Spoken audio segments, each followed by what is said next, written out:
Hello. Happy to you. I'm injured. Fuck. Oh my God. I'm not okay today.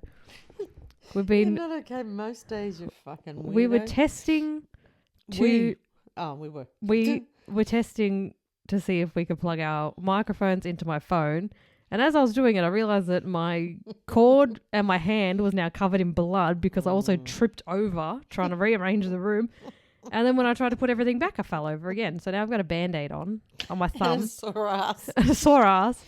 Oh, fuck, that was funny. It is a green Band-Aid. It says better. Are these from work? Yes. Better. But it's right on the tip of the thumb. So it's slightly throbbing. I've done well. I've got blood everywhere. You didn't get blood everywhere. It's a massacre. Oh, you fucking hell. I'd hate to see what you think a crime scene looks like if you think that drop of blood on the end of your finger was dangerous. Look like You're a mess. We're both messes today. I've given birth. I've seen a lot of blood. I lost like 1.5 litres when I gave birth. Whatever. Jesus Christ. Anyway. Who told you that? The doctor and my report, says I lost like 1.4 litres of blood after I gave birth. And he gave you the report? On your discharge papers that I then had to give to my GP. Oh, God. Anyway. No, I was holding Logan and then the nurse is like, are you okay? And then Jay said I looked grey. Like I just went grey and then all these doctors came in. I had one guy trying to find. I felt like a pincushion. I wasn't doing well. It was fun. Traumatic. Right. Well, 10 out of 10 would now not we've recommend. bored everybody. Can we get on with the murder shit? We'll move on from our birthing podcast. If you have a child in the background, it's just my child talking himself to sleep. Being neglected. Oh, like I'm me reporting dog. her to social services so I can have him. I did come to the realisation this morning of why my child puts food in his drink. Because I was sitting next to him with my coffee and I was dipping my biscuits into my coffee and then he was putting his Nutri-Grain into his water. And I was like, that's this why. is where it came from. Because he's a copycat. He's a copycat, not from Ballarat. I do also have a shout out to another podcast that's in, I think, there must be in Sydney because he was saying he lived kind of close to the Catherine Knight suburb of Aberdeen Abattoir. That's where she worked. Anyway, it's another Aussie podcast called Fucking shut up, kid. It's called Cheers Big Ears.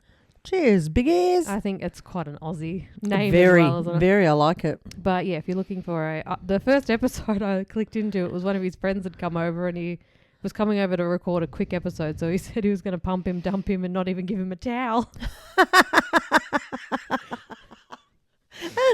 Oh, that's good. So if you want a nice, good Root Aussie and boot.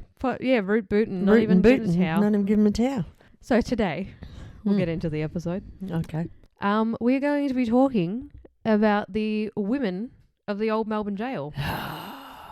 So I'll start off by giving you a brief background on the Old Melbourne Gaol. We did go there a few weeks ago now. We did.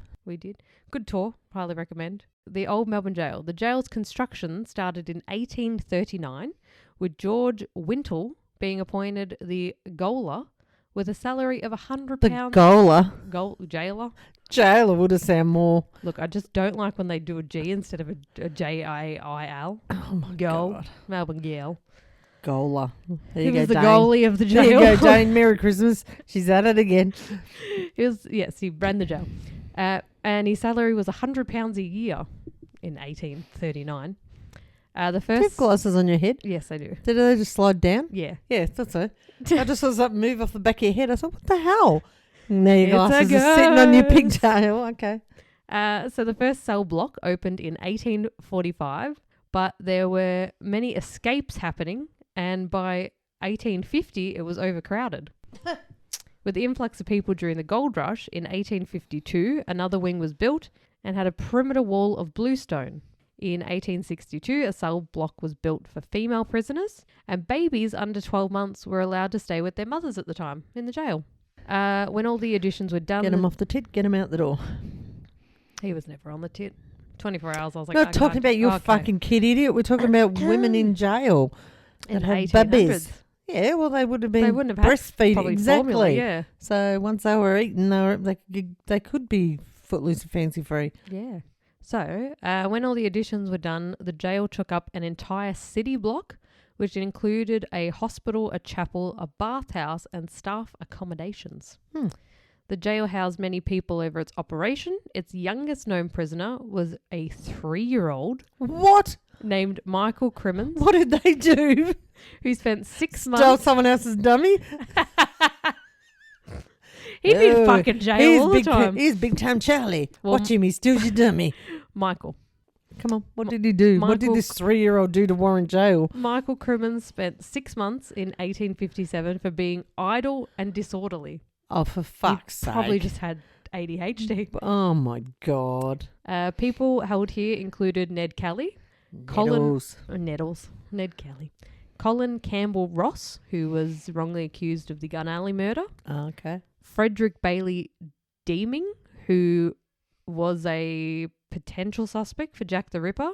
Oh. And Ronald Ryan. What, fled to Australia? I think he was Australian, or I don't know. We'll cover him one day. Okay. During World War II, the jail was used as a military prison for soldiers found to be absent without leave. Oh, no. In 1957, the National Trust of Australia listed the jail on its Heritage Register, and in 1972, it was reopened as a public museum. In 1979, the prison merged into RMIT University, which I think, when we went, it was like half jail, and then a lot of the grounds is the RMIT University. University, yeah. And when we were walking around, we're like, imagine just like studying and being like, this was a jail. Yeah. Like, it'd be pretty cool. Cool if you're into all that. God. Yeah. During its operation, 133 people were hanged. Over this episode, we're going to look at the 4 women who were hanged at the jail. So they were Elizabeth Scott in 1863. What'd she do? We're going to fucking go through them. I want to know. Frances Knorr. Haven't got all day. In 1894. Yep. Knorr in 84. That would have been a good bloody politician's advertising, whatever, campaign.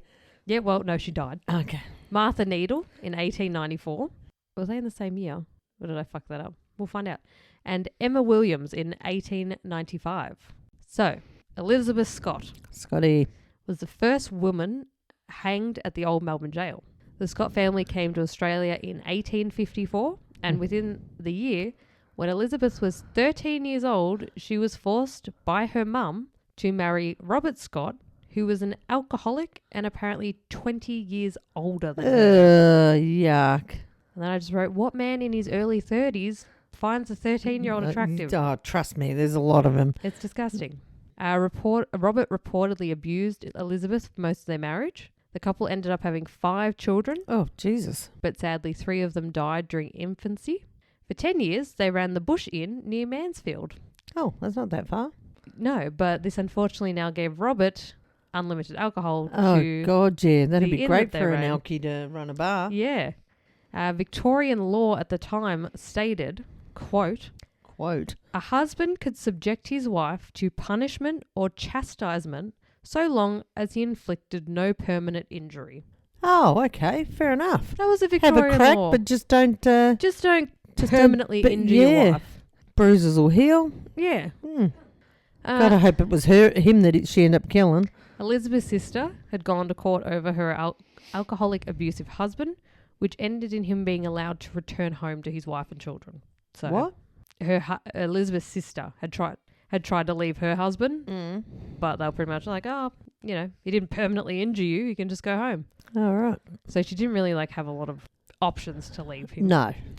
Around midnight on the 11th of April, 1863, when Robert was blind drunk, he was shot.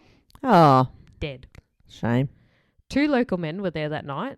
David Gedge, who worked nearby, and Julian Cross, who had been hired as a general hand at the inn. The 2 men were arrested, and so was Elizabeth.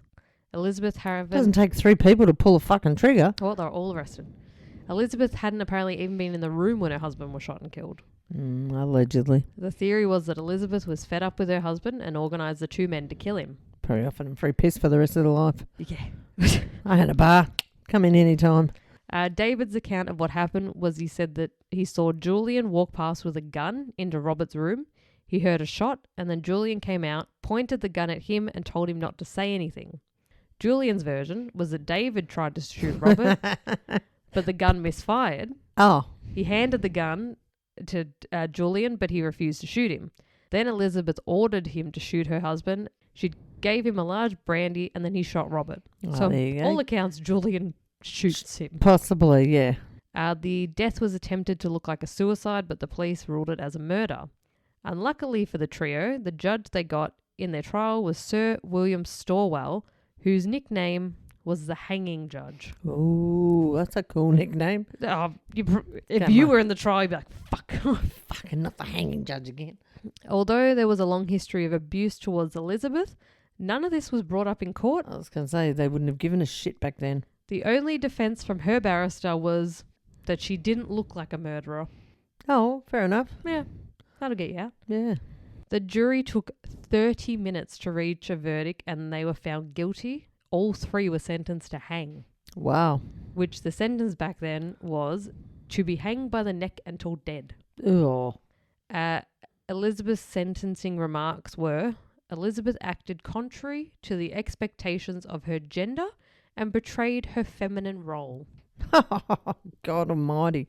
Poor thing. Too bad she wasn't born in this era. God. Yeah. There is no feminine role. But imagine, like, Elizabeth, like, fucking hell, you didn't stand a chance. You couldn't leave him. Like, no, of course she did. Not in she those couldn't days. leave. God. Her sister tried to leave her husband. Yeah, and told to go back. Yeah. So Elizabeth stood between the two men and her last words were, David, will you not clear me? David was one of the guys. Oh, okay. So I don't know what that was about. Maybe dobbed her in. Or I'm guessing that went to the grave. on the 11th of November. What happened to their kids? Not sure. Probably went to the sister. Yeah. Sister's probably like, great, more work to do. Yeah, great, more mouths to feed.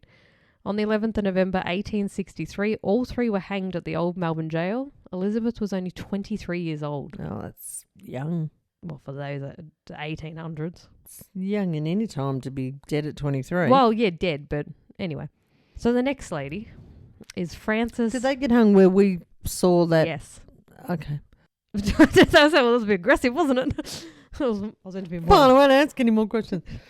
Well, Yeah, obviously no, weren't on all that hung door. because I'm sure there's a part at the Pentridge jail where someone was hung together because it's a bigger.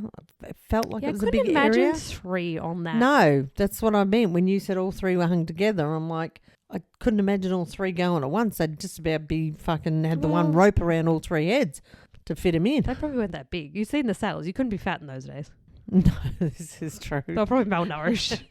They all just stood together, really. That's what I said. Would have just lassoed one rope around the No, they three got- heads. I think they got three Okay. individual ropes. Anyway, so we have Frances Knorr. So Frances Knorr was actually in born 1984. Go on. Minnie Thwaites. Don't know why she changed her name. Probably say it. Not sure. On the 6th of November 1867 in Middlesex, England. She was the second of 7 children Oh, God. to William Sutton Thwaites and Frances. The family was respectable in their community, but Frances went into a different direction. At either 17 or 18 years old, she eloped with a soldier, but then he soon abandoned her. She then moved to Sydney, Australia in 1887, where she worked as a domestic servant and waitress. In 1889, she married German immigrant Rudolf Knorr. That's why she changed her name then. I don't know why she changed it to Fran. Like, it's her mum's name. Anyway, What was her first name? Minnie. Oh. Minnie Knorr. Rudolph was described as a waiter and general lawbreaker. They both were convicted General lawbreaker. General lawbreaker. Okay. Little scallywag, was he? Yeah, little scallywag. hooligan. Hooligan. Oh, little hooligan. So they both were convicted on several occasions and served time in prison in Sydney. The pair had one daughter together, Gladys. Gladys. In about 1891, they moved to Melbourne. I'm not really sure when she changed her name to Frances, but she did. In 1892, Rudolph was imprisoned in Adelaide and Frances stayed in Melbourne. And when Rudolph was released, they moved back to Sydney. Frances, while she was in Melbourne, started a business which was officially known as baby farming. Oh, okay. The ideal version of this business is the women who didn't want or couldn't gain an abortion, who gave birth to a baby or they had a baby but they couldn't care for it. They would then give it to the baby farm and they would look after it or adopt it out and it would be fine. Ideal version of a baby farm, or not Frances's version. Oh dear. What did Franny do? So usually single mums who couldn't financially or emotionally deal with a baby, gave them to companies like Francis's in hope that they would have a better life. Unfortunately, a lot of these places were neglecting or just straight up murdering the babies in their care. Oh, Jesus. Someone else, was there a story? Yes. Yeah, okay. John and I Sarah don't like when Macon. you just cut me off like that. It's Oh, fucking well. rude. It's hurtful. Sorry. I got feelings, you know. Well, hug your giraffe. I am. Francis's first baby farm was on Moreland Road in Brunswick, Victoria. Really? This is how she gained the nickname Brunswick Baby Farmer. That was original. Well, she was in As Brunswick. opposed to the Mauland murderer. I More. wonder whereabouts in Mauland exactly it was. Because Nell used to live off, not far from there. Jason used to live on Moreland Road. Jason used to live on Mauland Road, yeah. We looked at a unit when I was looking at units on Yeah. Moreland Road. I know. But we didn't know about murdering Molly then. Francis. Yeah. her. Minnie. Minnie. Moreland Road Minnie. Yeah, Moreland Murderer Minnie. They could have done better. Did we find out where? No. Okay. She would make money for either minding children or a deposit the parents would make on, like, take my kid for a bit, here's some money, or I think maybe I'm going to adopt this child, here's a deposit for the child. There was now a new tenant in Moreland Road, and they discovered the body of a baby girl when they were starting to dig for a new garden bed. Oh, yuck. The police quickly discovered who the previous tenant was, and they searched the yards of her other known addresses in Melbourne. The other one was Davis Street in Brunswick, and they found the bodies of 2 baby boys buried in the yard. No obvious cause of death could be identified, but it was obvious it was due to foul play. On the 8th of September, Francis was arrested in Sydney. Rudolph was also arrested and then let go as he was in jail in Adelaide, So he couldn't have been part of it? but then resentenced because he was actually in Brunswick with her after his release. Oh, okay. Francis had also given birth to a second daughter shortly before her arrest. The baby was put into the care of the Department of Neglected Children, both Edward. So while she was in Brunswick, she made a friend with Edward. Oh, I remember her. Yeah. From the I should have the picture in pictures. All 4 of these Yeah. ladies were in there. So she had another child, but the guy that she was kind of seeing while Rudolph was in jail, Edward, and Rudolph both denied the paternity for this child. Oh, okay. Francis was in the Moreland home for what seemed like a long weekend. She arrived on the Monday, and the girl that she had with her, had been seen by witnesses and said she looked healthy and happy. The baby was then buried on either Tuesday night or Wednesday morning, and Francis was out of the property by Saturday. Jesus Christ. Francis said in court that the baby girl had died of convulsions, and she buried the body in the yard as she was too frightened. So her statement was, quote, "I slept very well until about 2 o'clock when they woke up for a drink. I had a foot warmer for heating milk, and when I got up and got the bottles rinsed out, I found the milk was turned completely thick, quite sour, and it was impossible to give it to either of the children. I had no barley in the house and could not make barley water. I tried a little bread beaten up in hot water to make a sop." The 2 children continued screaming until morning, and about 3:45, the child Crichton died. It went black in the face and was working all over. I got vinegar and applied it to the head and put it on the lips, but it never came to. It died from convulsions and not from any ill treatment on my part. Oh, of course not. I swear that one did everything in my power to resuscitate it. I thought of going to the police first, but got frightened and then thought, I will bury it. Yeah. It's a fucking baby. Yeah.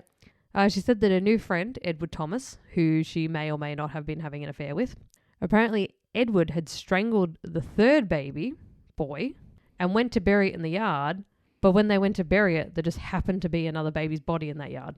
Oh. The jury took 40 minutes to find her guilty, and she was sentenced to hang. On the 15th of January 1894, Frances Knorr was executed. Well, sounds like it wasn't a bad thing. No, Sounds like it was pretty warranted. you kind of feel sorry for, I think the 1st and the 4th ladies. The 2 in the middle are just fucked. But how do you use that story? Oh, my possible affair buddy strangled a baby in my care, and then we went to bury it.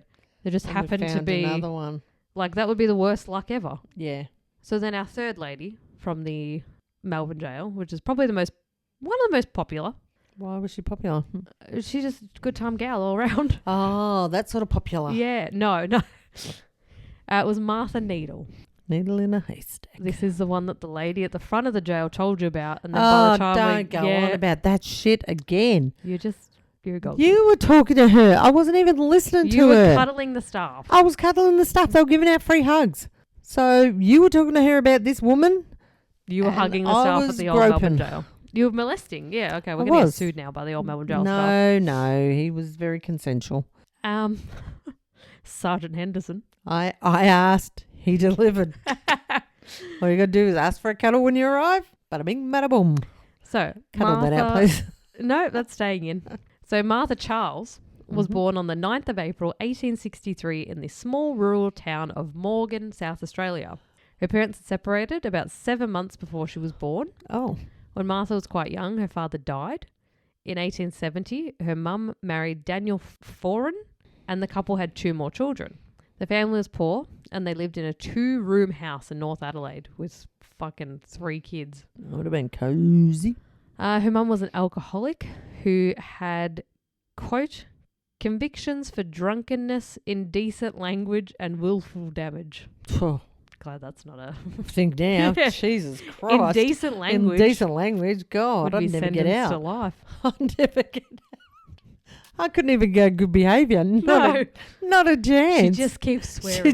She said she'd stop swearing and stop being judgy, but she's still a fucking... And then she told us to fuck off, and we locked her up again for another 6 months. So Martha claimed that her mum would often beat her with a stick or a rope. Oh. And this was confirmed by a neighbour who witnessed some of the beatings. Her stepfather was jailed for sexually assaulting her. I was just gonna say that. When she was 11. Oh, yeah, creepy prick. And there's a quote from somewhere, newspaper, somewhere. Daniel Foran, who was charged with indecently assaulting his stepdaughter Martha Charles at Adelaide in December 1875 and found guilty, was next brought up for sentence. His Honour alluded to the enormity of the crime of which the prisoner had been found guilty and sentenced him to the full term allowed by the Act, viz. 2 years of hard labour. Is that all? Mm-hmm.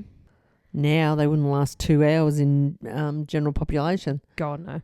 At 13, she left home. Which I'm saying is a good thing. I got no problem with that. Yeah, no, let them enjoy the same pleasures they instilled on others. I think people that are disgusting... You mean kitty touches? The pedophiles. Yep. Pedophile. I do like how the English say pedophile. Pedophile. Leave them with the parents. Put them in a room. No. We had this discussion at work the other day. You put them in general population where someone that's already a lifer, just fucking go for it. No harm, no foul. You're already in there. You stay in. You take one for the team. Just exactly. Do us all a favour. Get rid of the maggots, and you're already in there for life. I think it works for everybody. All right, we'll start a pen pal with Martin Bryan. Look, suck your dicks, whatever you want to do. No, there would be someone interesting. I reckon we should try and write to someone, get a pen pal in jail. There's one that I found, but it was a whole process to sign up. But Julia Knight was on the list of people you could write to. Oh. Yeah, little rat boy. So at 13, she left home and got a job as a housekeeper. In 1882, at the age of 18, she married Henry Needle, who was described as a short, strong-built carpenter. It's a nice way to describe someone? Yeah. Short, strong. They moved to Sydney due to Henry's work, and then on the 13th of November, 1882, they had their first daughter, Mabel. 2 years later, on the 6th of October, 1884, they had their second daughter, Table. Stable. Sable. Could have been Sable. Elsie. Oh. Elise. Elsie. Elsie. In 1885, the family moved to Richmond, Victoria. In December of that year, their oldest daughter, 3-year-old Mabel, became sick. She had a fever and was having stomach spasms and vomiting. Oh, no. And sadly, on the 28th of December, she died. Oh, just after Christmas. They confirmed that she died from cerebral tumour and respiratory and cardiac bronchitis. The 3-year-old, Mabel, had a life insurance policy. Excuse me? Mabel, the 3-year-old, had a life insurance policy. I don't know if it was a policy or maybe just then you got some sort of tragic life insurance? It was the 1800s. I don't think so. What the fuck? She had life insurance, the 3-year-old, which was Like I know when we were all born, Nan took out life insurance. Andrew's still got one. Andrew at work has still got one now that his mum took out, and it's like $15 a year. Wow. And every year I get the invoice to pay. On him? On him. Okay. That his mum took out years, like when he was born. He's 3? No, 65. He's 65 this year. 60s? He's 65 this year, and she took it out when he was born. Or maybe that's what they did. And that's there wouldn't have been a lot of money in it by the time they got to 3. Well, she got £100, which now is that would have been heaps then. Just over $57,000 now. Holy moly! After this, the couple's marriage became rocky. Henry struggled to find work in Melbourne, so he would travel back to Sydney often for an income. In 1886, they had their third daughter, May. Did they have her in May? I'm going to punch you. I'm going to touch you with my bloody finger. Your fucking fingers are bleeding, you weirdo. I'm losing blood. I'm getting weak. God, we should faint then. We should shut the fuck up then. This didn't do much. Fine. This didn't do much to improve their marriage. Uh-huh. As Martha, quote, enjoyed the company of men. Uh-huh. And Henry was described as jealous and ill-tempered. Mm-hmm. On the 4th of October 1889, Henry died. Oh.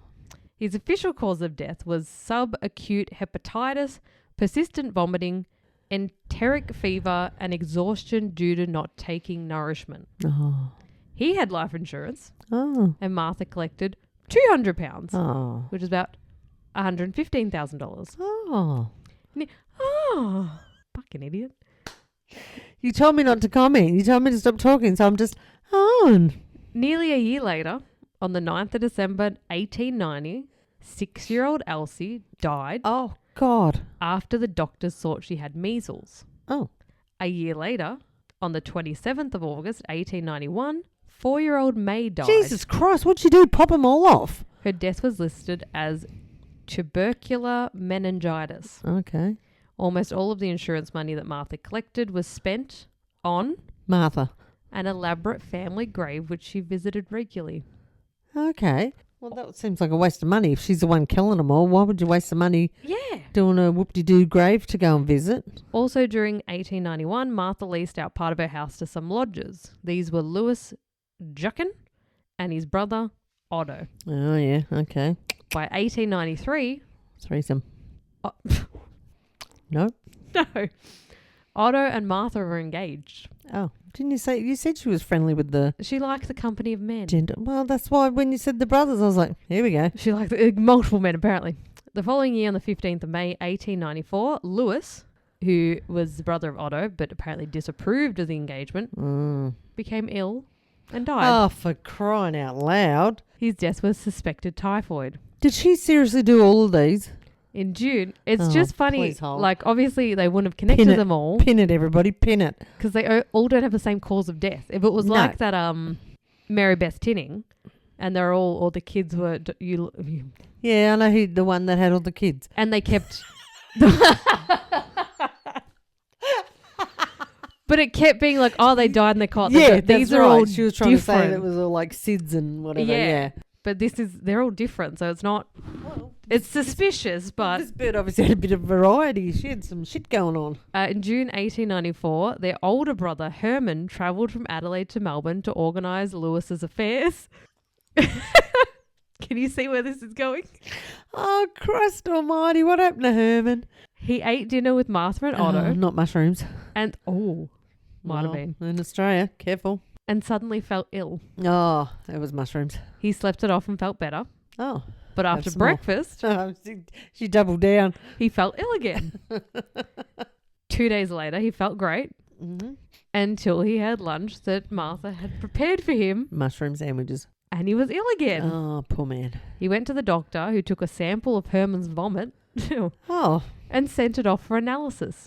It came back as containing arsenic coloured by charcoal, which at the time was the contents of popular rat poison. Oh, gosh. Rough on rats. Oh.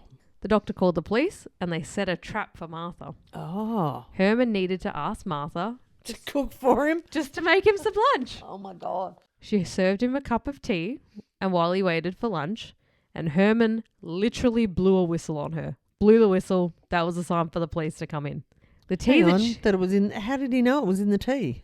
He just blew... Because I think she'd like, here, have some tea while I wait. And he probably just waited for her to make the lunch. Oh. And then he's like, whoop. The tea that she had made, Herman, had 3.4 grains of arsenic in it.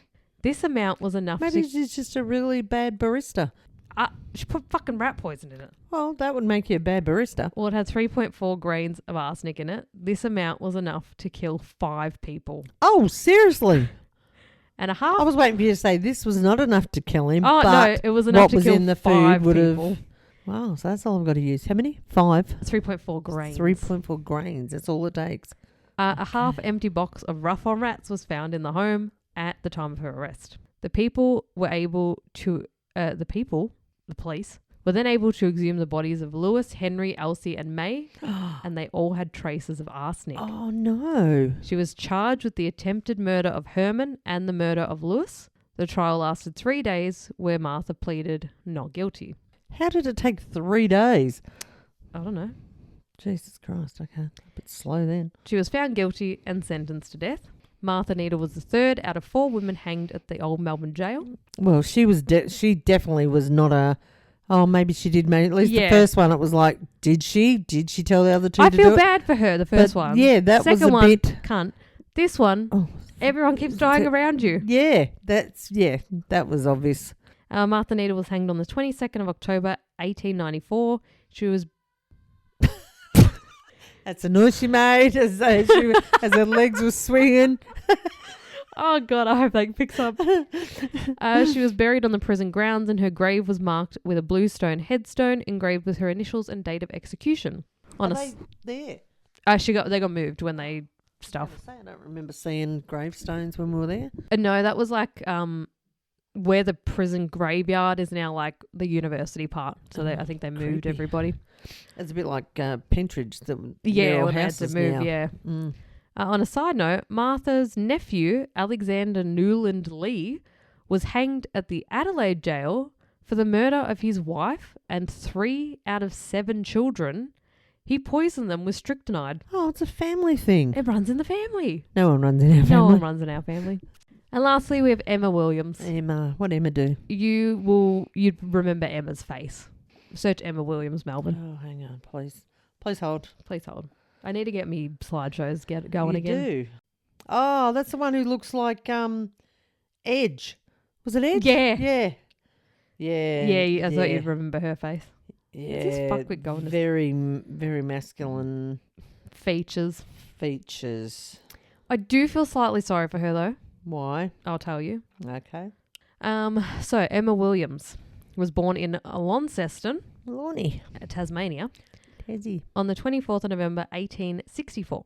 She lived with her mum until she was 14 and was then forced to marry 27-year-old Frederick Williams after he got her pregnant. Oh. Emma gave birth to a girl who stayed with her mum when the couple moved. Emma and her husband moved to Melbourne in 1893. Oh, and left the kid with mum in Tassie. Yeah. Okay. Her husband died from typhoid, when she was pregnant with their second child. Due to the depression and very little work at this time, Emma earned money as a sex worker. She also tried to give her son to people and orphanages, but was unsuccessful. Eventually, Emma found a proper baby farmer, like Thingo, but proper.